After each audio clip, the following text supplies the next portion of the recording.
All right, Eddie, fight weekend. Jaron Ennis versus Uisma Lima. What's your thoughts on the fight?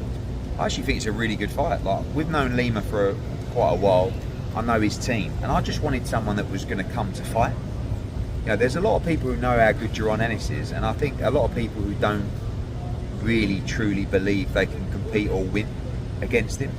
And you know, I don't mean this disrespectfully, but Lima is naive enough to think that he can beat him. And listen, on any given night, anything can happen. And he's very tough, and he can punch hard. He's fit as you like, and he's very, very game and brave. But I think that will lead to not only a great fight, but I think it will lead to a great Jaron Ennis performance. And I can't wait for you guys to see him at 154. You know, because now I've actually got people in the gym with Jack Catterall, you know, his manager Sam Jones, and they're just like, they've been watching him spar. And Sam's just been messaging me going, I've never seen anything like this. I've been in training camp with Canelo Alvarez, you know, all these top fighters, Mayweather, and this guy is unbelievable. I said, I told you. Like, if you think that Vergil Ortiz will beat Jaron Ennis, then you don't know shit about boxing. Right? Eddie, that was my next question. If you think that Mertzalayev beats Jaron Ennis, you don't know shit about boxing. If you think Sebastian Fundora beats Jaron Boots Ennis, you don't know shit about boxing. The only fighter between 154 pounds and 168 pounds that I can't categorically sit here and tell you Jaron beats is Terence Crawford. And I still think he beats him, but I can't, you know, I'm so sure that he beats all those other guys. We just got to get the fights, you know, and that you need people that have the appetite to jump into fights like that. Absolutely. Now, Eddie, if, you know, when Boots gets through Lima, or, you know, those three fighters that you just mentioned, Virgil, you know, Fundora, Terence Crawford, those are fighters that have been on the table and been in talks to fight Boots for quite some time now. Is there a specific one of them that you're chasing at this time? So we, you know, just to make it clear on Virgil Ortiz, we sat in a room, me, Oscar De La Hoya, Eric Gomez, and the top DAZN execs in America. We talked about how a deal would work with those two fighters, and we agreed on a deal. We went away, we signed a new deal with Boots. Part of that deal, within the contract, was the deal that we agreed with Golden Boy and DAZN to fight Vergil Ortiz. Boots signed it. Now, we didn't hear anything back. We told them we're going to fight in October. They said they're going to fight in November, and we haven't heard anything back. On Tuesday, Eric Gomez called me and he said, look, I just wanted to let you know we're fighting Lubin. After that, we want to get the Boots fight made. I said, well, we're in. I don't, you know. So I take their word for it, and I truly believe Oscar De La Hoya wants to make great fights. But that fight is done on our side, on all the terms that we agreed with Golden Boy. That fight for me, although it doesn't carry an official world championship, which is what we want at 54, is one of the best fights in boxing. Virgil Ortiz is a great fighter. Robert Garcia is a great trainer. And I don't mean it disrespectfully when I say they just don't beat Jaron Ennis. In fact, that style is absolutely tailor-made for Boots. But we've got to get through Saturday first. We can't make this mistake of just, you know, looking ahead, because you see Lima's going to step into the pocket, into the danger zone, and he's going to let them fly. And he can punch.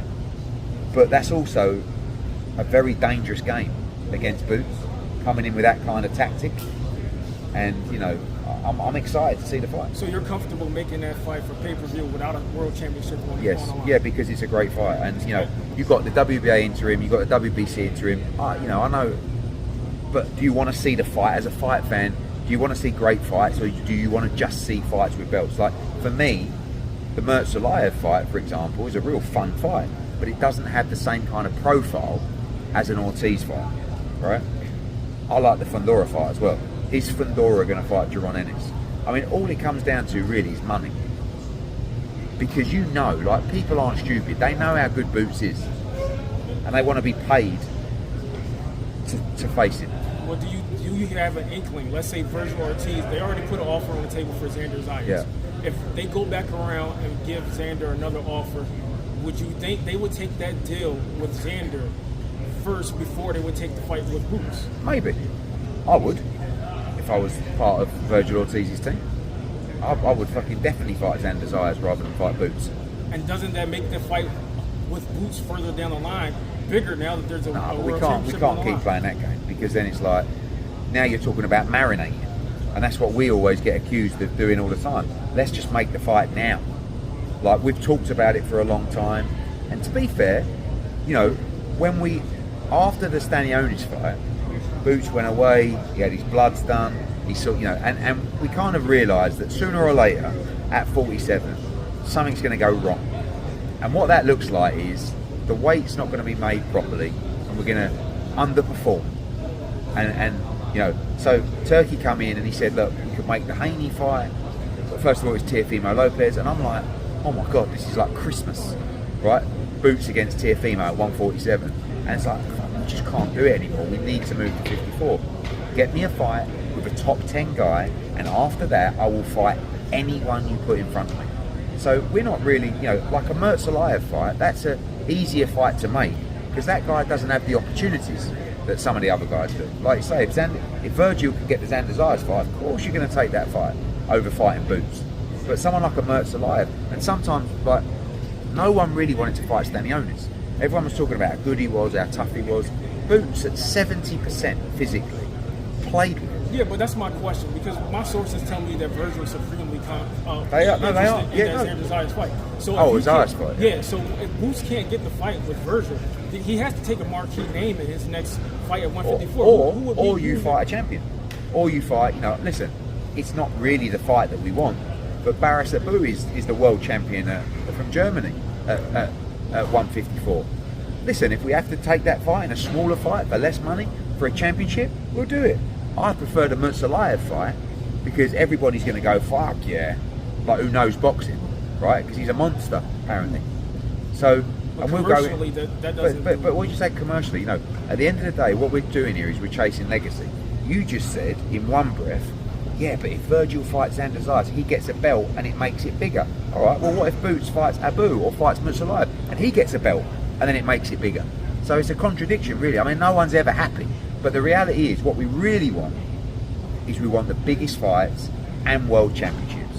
That's it. Boots is about legacy. Do you know what I mean? He's a guy that he understands the history of the sport, and he wants to create his own legacy within the sport, right? And the way that you do that is to win championships and to be in the biggest fights in the division. So at 147, thank God, we managed to unify, just, right?